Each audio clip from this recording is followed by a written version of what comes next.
Oh my God, you're kidding me. Oh! Take tayo ng picture, sir. Oh!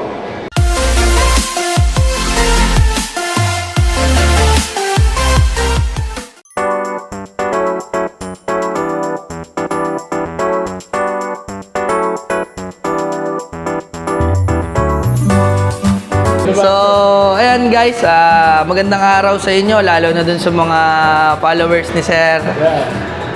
Ito, demonstrate ko sa inyo yung bago naming lalabas o palabas na unit, si Honor X7C.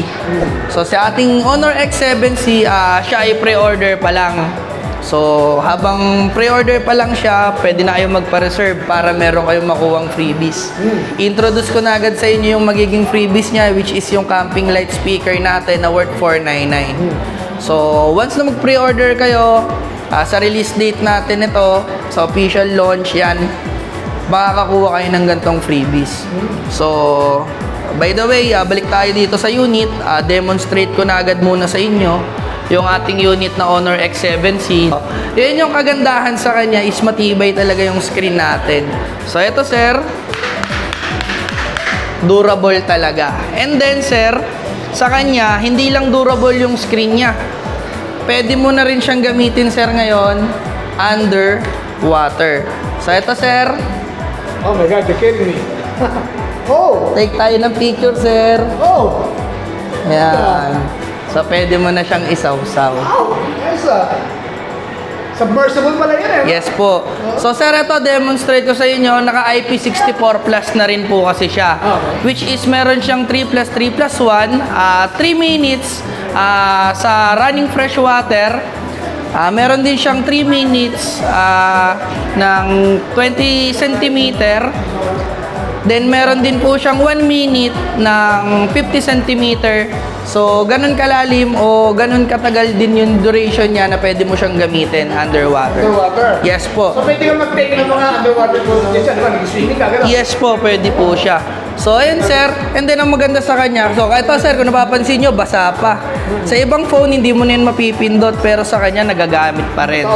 So, may ano natin, ang specs po ng ating Honor X7C, isa-isahin po natin. Pagdating sa camera po, sa main camera niya is 108 megapixel. Sa front naman ay 8 megapixel. Pagdating naman po sa kanyang gig is 16 gig RAM, 8+8 po, and then 256. Then naka-Qualcomm Snapdragon 685 po ito, which is good for gaming pa rin. And then naka 6,000 mAh battery na may 35 watts po siya. Yes po. So mabilis siyang mag-charge and then matagal siyang malobat. So pagdating sa smartphone ngayon na isa sa pinaka-the best, ito yung may offer ko sa inyo. So sa mga gustong bumili, meron siyang tatlong kulay, which is yung ating Moonlight White, Forest Green, and then yung ating Midnight Black. So, sa mga gusto, punta lang kayo dito sa amin sa Robinsons General Trias para magpa-pre-order at makuha yung ating unit. So, sa pricing, discuss ko sa inyo, since pre-order pa lang siya, estimated price natin is 10,000 below. 10,000. At hindi siya lalagpas ng 10,000. So, ganun siyang kamura. Sa mga gustong kumuha ng ating bagong unit, punta lang kayo dito.